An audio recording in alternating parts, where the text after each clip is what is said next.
गाते को सगुन जोहार मसीदा ऑफिशियल यूट्यूब चैनल रे आपे सनाम को सगुन दाराम। तो चलो बन गाते को तेहना वीडियो रे आप बन नेला मोदी जी मोदी जी पहिल रील ओका लेका वायरल एनतेया और मोदी जी नोआ रील रे चीट कथाए रोड कदा तेलाबन तबे उनिया वीडियो रिया कटी मारंग क्लिप बुन नेलतेया जहां दो उनिए रोड का। हाय फ्रेंड्स, आज तो मन करता है बस आपसे ही बातें करूं। जंतर मंतर पर जो कुछ भी हुआ देश और दुनिया ने देखा है। कुछ शरारती बच्चों ने भद्दी भद्दी गालियां बोली,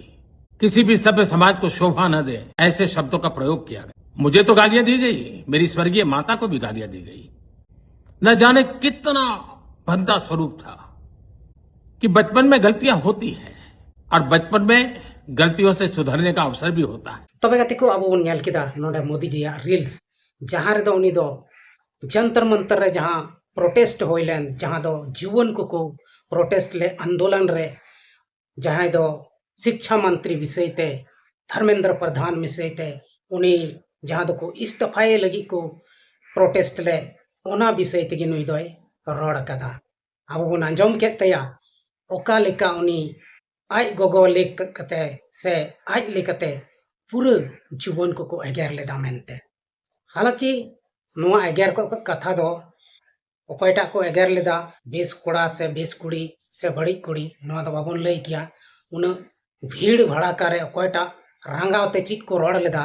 नोआ दो बाबन लई दाड़े किया। मेनखान मोदी जी अकाल को हिलाव उतर किदिया गाते को मोदी जी बाय घमा कान तहना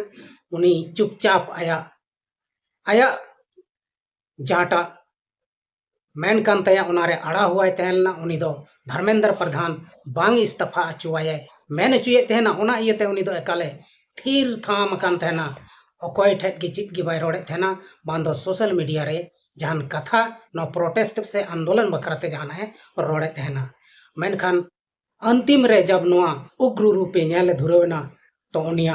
हड़मो रे बतौर है अतिया उनिया बतौर नगति को अरे बतौरन खाय उनी दो 12 बजे निंदा नोआ रील से बनाव किदा जुवन को लगी ते जे मेनते आपे कथा इन आंजमेट कना आपे जहां तिना पे एगेर किदिन जहां तिना पे रोड किदिन इन सुमुंग दो बांग बोंगा तलावा कने इंग्रेन गोगो उनी हो पे रोड किदिया उनी हो पे एगेर किदिया और नोंका लेकाते आपे दो अडी आट पे भूल किदा एनते हो इन चित हो बइन मता हापे कना होई दाड़ेआ आपे दो पे गिद्रा कना ओना इया तो पे भूल कदा मा ओना रिया हो इकन एमा पे कना गाते को जहाना कथा गे मोदी जी मेने तहन जहाना गे पूरे भारत दिसम रे रेन हड़ लगी कथाए मेने तहन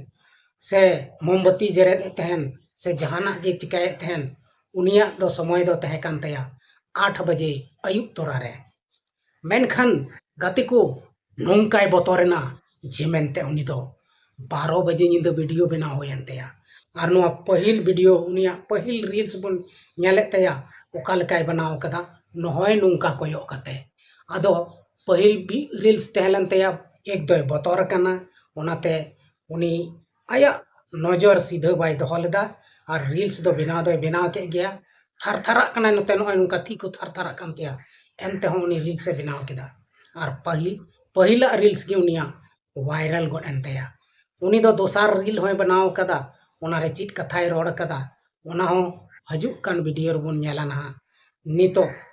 अब बन नोआ वीडियो रबन नेल केते उनिया रील्स ओका लेकाय बनाव कदा और उनी ओका लेका जुबन को ये संभराव के को मेनते आदो सरीगी हकीकत लगी जहाटा आंदोलन से जहाटा प्रोटेस्ट से जहाटा आवाज रकाब लिखाय जुदी उना सही आवाज हम रकाब का खा उना रिया सोल्यूशन दो निश्चय गे हुआ और सरी गे उनका गे होई कना धर्मेंद्र प्रधान इस्तीफा किदा और इस्तीफा केते नितो स्टूडेंट शांत रे मेना को और